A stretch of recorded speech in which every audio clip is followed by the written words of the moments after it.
How will the museum appeal to new generations of patrons, but then also deal with this post-COVID-19 world that we know nothing about right now? We don't know what that's going to look like.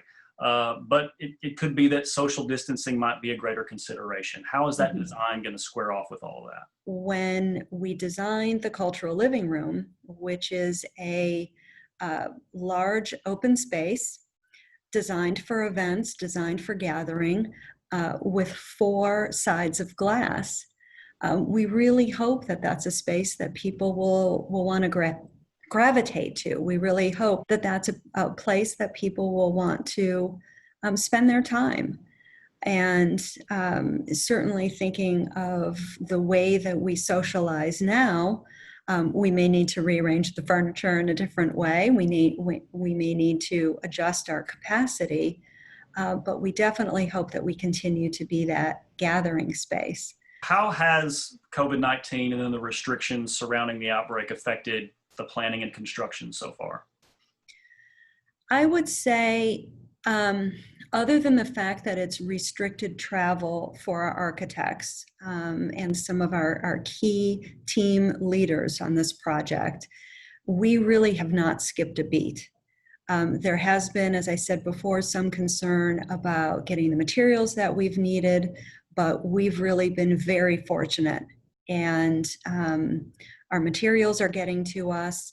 Our workers continue to move the project forward at the job site. Our subcontractors continue to come in. In fact, at the very beginning of COVID, back in March, there were some construction projects that had to close down. And because of that, we gained some workers. So we really had this very unique momentum going. And, remember, we have such a big project. So we can have crews working on the north, south, east, west side of the construction site, and everything is really moving forward at a pretty fast clip. Now, I say all of this, and there's still some unknowns. And so I would say that we will have a much better idea of our exact opening date in 2022. We'll have a much better idea of that probably in the fall. There are still a few unknowns. We had a couple of shipments that were coming from Europe, and we were concerned that they weren't going to be able to, or they were going to be so delayed that it was really going to hold up our timeline. And fingers crossed. But right now they're all on schedule. So we're feeling really good about where we are with the construction.